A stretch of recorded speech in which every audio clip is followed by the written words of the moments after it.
I'm looking at the recipe right now and I think I have my work cut out for me. One eternity later.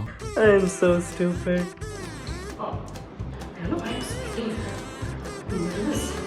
Don't attempt this recipe. No. It broke my mind. One of the things I want to accomplish before this year ends is to make a perfect croissant, or at least a near perfect croissant. I tried to make croissants once before and I used a cheap recipe. So this time I'm going to try using Claire Saffitz's recipe from NYT Cooking, and let's see how it goes. These are the essentials for the recipe. I've already made the dough. That was the easiest part. I'm using a high protein bread flour here. One small change I made was I did not add any kosher salt because I do not have any kosher salt and I do not want to purchase an extremely expensive kosher salt for one recipe. For the date rum, I used a salted butter, and for the butter block, unsalted butter. So it is very important to measure each ingredient very carefully. If you don't even have a hand mixer, don't attempt this recipe. It does mention that you can make it with hands, but I would not suggest it. Even with the hand mixer, it took me a good 20 minutes to mix that dough. Can't even imagine doing it by hand. The butter block. God. First it melts pretty quickly because hello, we live in India. Oh my god, just look what I did. I arranged the butter blocks in a shape that is close to 8 by 8, and then I started beating it lightly to get it to the 8 by 8 shape. Part is very messy. 1 second the butter is completely frozen and the next it's starting to melt. Parchment paper also tore, so that was also a big problem. I had to use the dough scraper to even out the thickness and the measurement of the butter. Then after that it wasn't perfect. That then went into the fridge. The dough is finely proven and out of the fridge after 4 hours. Pouring the dough before it rises definitely helped in getting into that square shape. That it was just rolling out the dough into a 16 by 8 measurement. And I definitely used a lot more flour than recommended so that the dough wouldn't stick to the marble. After enclosing the butter, you have to work pretty quickly because the butter starts to melt really easily. Definitely a time where I heard the butter block snap a little bit. I had the video playing just beside me so that I wouldn't get this step wrong. Rolling out wasn't perfect, so the book fold also was a little wonky. It was the best I could do, but 20 minutes in the freezer, 1 hour in the fridge. I should have started earlier. It's 9:30 and we are still at the second turn.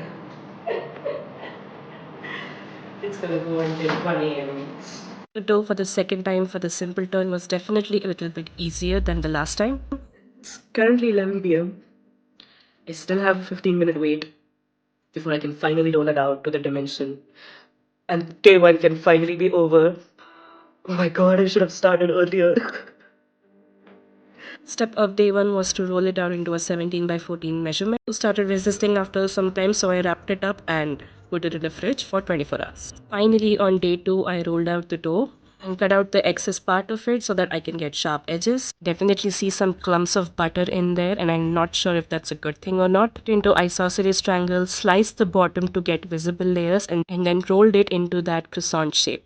This part was definitely very satisfying after a day and a half of hard work. With a small bop on the top so that it wouldn't unroll while proofing. Would definitely see some layers before I kept it for proofing inside the oven. Last time I had overproofed my croissants, so this time I was a little careful with the proofing time and kept them for 90 to 100 minutes. Egg washed half of them and milk washed the other. The instruction was to freeze them for 20 minutes before baking them. My freezer didn't have enough space. I only froze 3 of them before baking, the ones which were on a smaller tray. Croissants are finally out of the oven.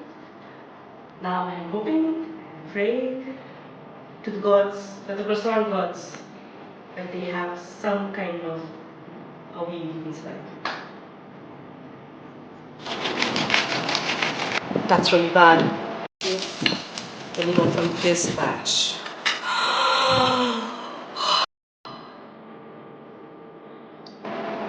That's great.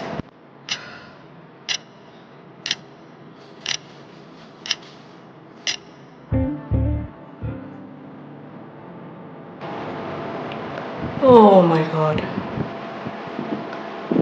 That is, I think, 60%. Let's try the taste.